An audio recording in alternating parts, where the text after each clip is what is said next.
ou burocraticamente quando você precisa de alguma coisa. Vamos falar então sobre o que se fala sobre Marx, sobre o que se fala sobre marxismo. O que que você ouve mais?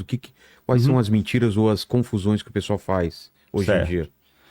Pois é, Vilela. Olha, o movimento criado por Dentro da Marx, esquerda também acontece isso ou só por parte da direita essa confusão?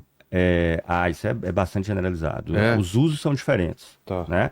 O prestígio do nome de Marx ficou muito grande, porque, principalmente, em primeiro lugar, depois da Comuna de Paris, que foi um levante que aconteceu na França, no século XIX, 1871, que tinha um peso muito grande de uma organização que foi criada por Marx, que chamava Associação Internacional dos Trabalhadores. Foi a primeira vez que o nome de Marx apareceu em jornais brasileiros da época, por exemplo. Mas principalmente depois da Revolução Russa. A Revolução Russa foi uma revolução que foi uma inflexão que mudou os rumos da história no século XX, de maneira brutal. A tal ponto de que eu sempre insisto nisso, a Primeira Guerra Mundial acaba por causa da Revolução Russa. É? Claro. Qual foi a guerra que a Alemanha foi derrotada na Primeira Guerra Mundial? Que ela foi vencida? Porque se a gente fala na Segunda Guerra, É, você pensa em fácil. Stalingrado, É. né? Depois, mais pra frente, Dia você pensa no D. dia D, Exato. né? Qual foi o momento em que a Alemanha foi derrotada em Não tem 17, 18? Não uma tem. guerra Teve que mudou. ofensivas que dela que fracassaram. Mas para ter uma ideia, a Primeira Guerra Mundial se passa quase toda, no caso da Europa, dentro da França. A Alemanha invade para dentro da França e por lá ela continua até a guerra acabar. Essa revolução, ela teve um duplo papel. Não só ela tirou a Rússia da guerra, que era participava ao lado dos aliados ali, com França e tudo mais, mas ela gerou um outro processo revolucionário dentro da Alemanha, Ah, é? em 1918, com criação de conselhos de trabalhadores nos mais diversos locais, O nazismo onde... até aparece em confronto a isso ou não? Não, o nazismo é depois. Né? O É. nazismo ele surge porque eles fizeram um acordo. A situação foi tão desesperadora para os alemães após a Revolução Russa e com a explosão de uma revolução lá dentro, que eles fizeram um acordo que foi tão desvantajoso para a Alemanha que o nazismo se alimentou de um mar de soldados que estavam inconformados justamente porque a Alemanha tinha assinado um tratado Humilhante. humilhante que consumava uma derrota que não tinha acontecido no campo de batalha. Né? Então você imagina, tinha um mar de soldados lá, daquela guerra 1, 2, 3 anos, uma guerra que foi das mais brutais, porque guerra de trincheira, é, pessoas morrendo nas trincheiras, sendo mutiladas para todos os lados, e substituídas nas trincheiras por mais um grupo de pessoas. Aí você está naquilo há anos, de repente você recebe a notícia de que a Alemanha assinou a derrota. Você não foi sequer derrotado no campo de batalha. Então o discurso o Hitler era um dos soldados alemães da Primeira Guerra, se bem que ele foi ferido muito cedo e teve que sair, mas ele se alimentou de um mar de soldados revoltados com esse acordo, para você ter uma ideia. Então a Revolução Russa foi um impacto tão gigante e a organização que estava à frente, os bolcheviques, era de orientação marxista. Até a Revolução Russa, Marx não era estudado nas universidades, em textos acadêmicos das ciências humanas mais geral, ele era completamente desconhecido. Não se falava em Marx, tá? Se falava um pouquinho na Alemanha, naqueles países ali do leste europeu, que ele tinha um peso maior das organizações marxistas, mas se fosse na França, na Inglaterra, nos Estados Unidos, no Brasil, a maioria das pessoas não faziam nem ideia de quem que era. E desde então ele se tornou um alvo de dois lados. Do lado da esquerda, todo mundo começou a reivindicar Marx. Porque aquela revolução, ela inflamou os ânimos de trabalhadores no mundo inteiro. Tanto que, em 2 anos depois da Revolução Russa, são criados 130 partidos comunistas no mundo, ligados à Revolução Russa, com milhares de militantes. Inclusive o PCB aqui no Brasil, em 22. Né? Poucos anos depois. E várias organizações que não tinham nada a ver com o marxismo, como o marxismo pensava, como ele queria intervir, começam a reivindicar Marx, porque pegava bem.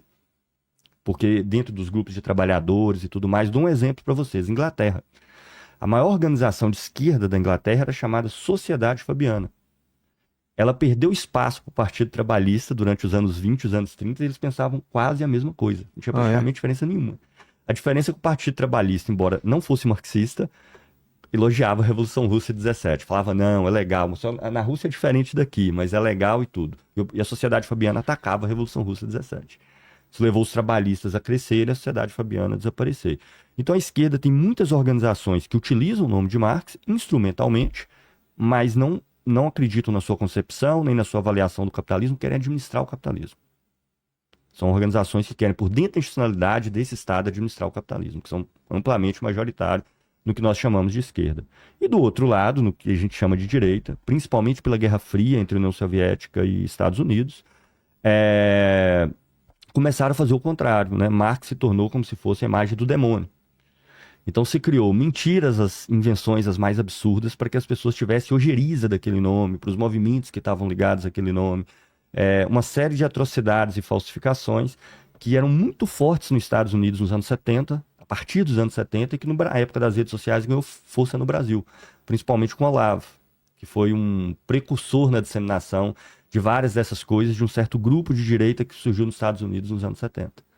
E aí vem as coisas assim, do Marx era um vagabundo que não trabalhou, né, que vivia de favor, que era bancado por organizações internacionais, das filhas que teriam se suicidado, de que seria um racista, e coisas as mais variadas. O meu canal começa para tratar desses temas, foi a minha motivação para entrar Mas na alguém internet. aqui falou desse lado racista mesmo dele. Existe, Falaram? É, Sim. ou xenófobo, não sei. Tem alguma coisa de verdade? Cara, olha, isso é um bom tema, Vilela. Olha só, o que caracteriza esse tipo de análise, né? Algumas cartas, não eram? Tem uma carta. É o chamado viés de confirmação. Então você já fala assim, eu quero apresentar esse cara Provar como que sendo ele um é. racista para o mundo. Tá. Eu quero apresentar.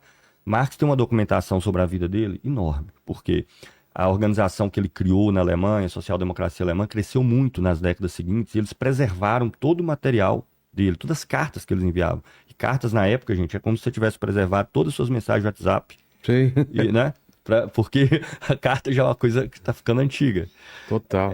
Então aí você fala, eu vou pegar esses 120 volumes de obra, deixa eu tentar achar aqui algumas frases para poder colocar ele como racista.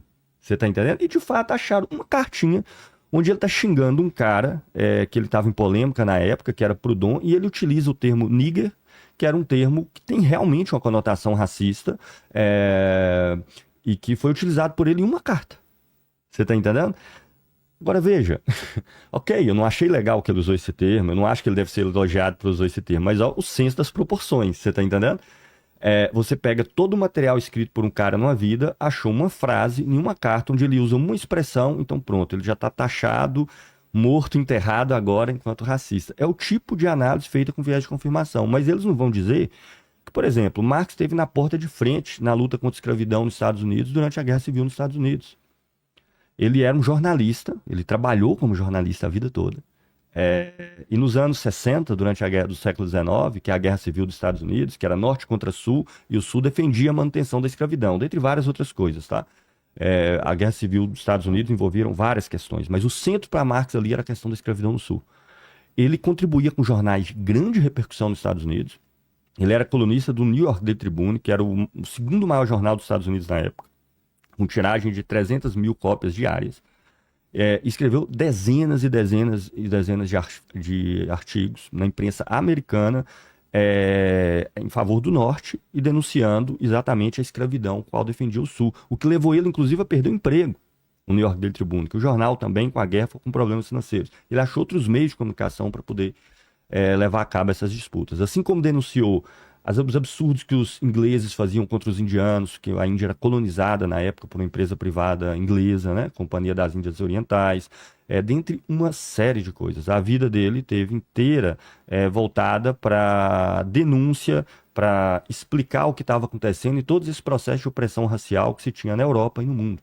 A luta contra a opressão dos irlandeses é o grande tema dos 10 últimos anos da vida dele. Que os irlandeses foi um país colonizado pela Inglaterra,